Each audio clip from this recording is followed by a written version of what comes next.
तो एक बड़ी खबर इसी बीच आ रही है अजय, जरा वो बताते हैं फिर आपके पास आते हैं सवालों को लेकर। बड़ी खबर है कि मनीष सिसोदिया चुनाव हार चुके हैं। इसके पहले बयान भी हमने आपने सुनाया दर्शकों को और उन्होंने कहा कि 600 के आसपास का जो एक फासला था फिलहाल वो रह गया है। ऐसे में जनता ने जो प्यार दिया उसके लिए धन्यवाद, लेकिन उम्मीद करते हैं कि जो कैंडिडेट यहाँ से जीते हैं वो जंगपुरा की स्थितियों को और बेहतर करेंगे। क्या कुछ कहा सिसोदिया ने, उसके बाद सवालों पर चलते हैं। जंगपुरा विधानसभा का चुनाव हम सब कार्यकर्ताओं ने मिलकर बहुत मेहनत से लड़ा।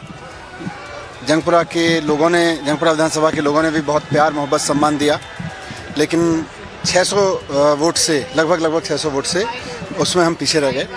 तो मैं जो कैंडिडेट जीते हैं उनको बधाई देता हूं और उम्मीद करता हूं कि जंगपुरा की समस्याओं को वो हल करेंगे, जंगपुरा के लोगों की जितनी भी चीज़ें हैं उनको हल करेंगे। बाकी तो अब बाकी देखते हैं। सर काफी टफ फाइट नहीं, अब चूक तो आपको बताएंगे एनालिसिस करके।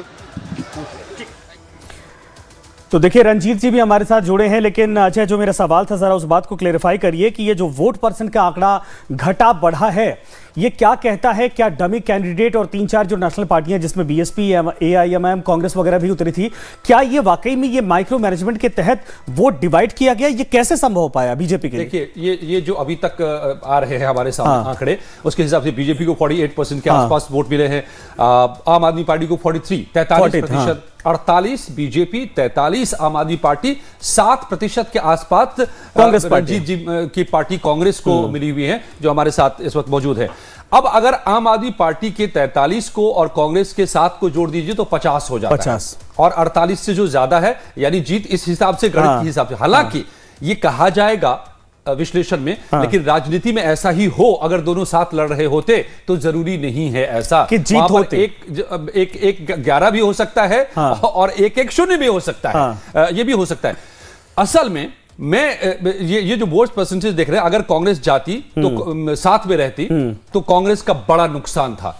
पिछली बार 2020 में कांग्रेस को तकरीबन 4% के आसपास वोट मिले थे।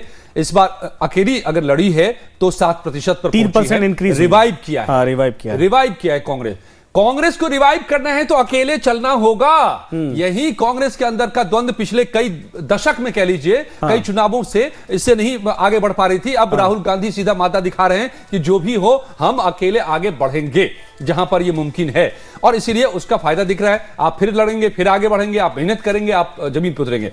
अगर आम आदमी पार्टी के साथ जाते तो जरूरी नहीं है कि ये 50 हो जाता। हो सकता है कि आम आदमी पार्टी के खिलाफ जो गुस्सा था उसका शिकार कांग्रेस को भी होना पड़ जाता और फिर इसका फायदा आम आदमी पार्टी को होता। कांग्रेस का सफाया बना रहा है। अच्छा, ये 10% जो बीजेपी का वोट बैंक बढ़ा है, ये क्या ये माना जाए कि अंडर करंट जिस बात को लेकर कमलेश जिक्र कर रहे थे उनके पास भी चलेंगे, अंडर करंट जिस बात का जिक्र कर रहे थे, क्या ये बीजेपी को असल में अरविंद केजरीवाल के खिलाफ एंटी इनकम्बेंसी का फायदा हुआ है या प्रधानमंत्री की योजनाओं का भरोसा जनता ने किया है? क्योंकि जो वोट अब तक पिछले 20-30 सालों से बीजेपी को कभी नहीं मिले थे, उन इलाकों में जाकर प्रचार भी किया गया और लोगों ने भरोसा भी किया।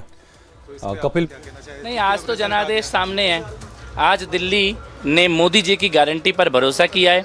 दिल्ली की जनता ने, जिस दिन प्रधानमंत्री जी ने ये बात कही थी कि दिल्ली की जनता मुझे भी एक बार सेवा करने का अवसर दे, उसी दिन से ज़मीन पर दिल्ली का चुनाव एकदम से पलट गया था। दिल्ली की पूरी जनता प्रधानमंत्री मोदी जी के विजन के साथ खड़ी है। दिल्ली में झूठ की और लूट की जो केजरीवाल की राजनीति थी उसका सूर्यास्त हो गया है, और काम करने की और वादा निभाने की जो मोदी जी की राजनीति है उसका दिल्ली में आज सूर्योदय हो रहा है। दिल्ली में आज भी मूलभूत सुविधाओं का अभाव है, बिजली, सड़क, पानी।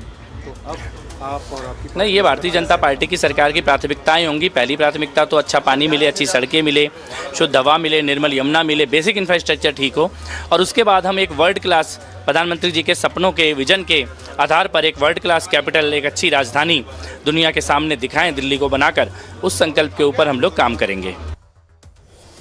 ये कपिल मिश्रा का भी कह लीजिए कि मिशन पूरा हुआ। वो आम आदमी पार्टी के विधायक हुआ करते थे, बात बिगड़ी, छोड़े पार्टी, खिलाफ गए, लगातार कैंपेन करते रहे, बीजेपी में आए और आज आम आदमी पार्टी की सत्ता गई है। तो कपिल मिश्रा का कह लीजिए अच्छा, ये बड़ी चुनौती है। ये भी देखिए, ये करावल नगर सीट से वो भी मुस्लिम बहुल इलाका, और जब दंगे हुए थे इस इलाके में बड़े पैमाने पर दंगे भड़के थे, लेकिन कपिल मिश्रा ने अब उसको भुना लिया। चाहे कहिए कि प्रधानमंत्री नरेंद्र मोदी की वजह से लोगों ने भरोसा किया है, लेकिन जिस सवाल का जवाब आप दे रहे थे उसको मैं चाहूंगा कि कंप्लीट करिए ताकि हम लोग रंजीत जी से फिर कमलेश जी से समझे आगे। बिल्कुल। ये तो तय है कि कांग्रेस पार्टी का अलग से चुनाव लड़ना, बेशक इसमें आंकड़ों में दिख रहा हो कि नुकसान हुआ आम आदमी पार्टी का या गई सत्ता से, लेकिन मुझे ऐसा नहीं लगता है। साथ भी रहते तो रिजल्ट बीजेपी का 10%, ये मिरेकल कैसे? बहुत साफ है। जो एक लाइन मैंने कही थी कि आम आदमी, मेरे हिसाब से मेरा जो आकलन है, रोज मैं यहाँ शो करता रहा हूँ, यहाँ से बैठ करके एनालाइज करता रहा हूँ दिल्ली इलेक्शन को, मेरे हिसाब से जो एक बात कही प्रधानमंत्री मोदी ने, वो बात जनता के मन में भी थी।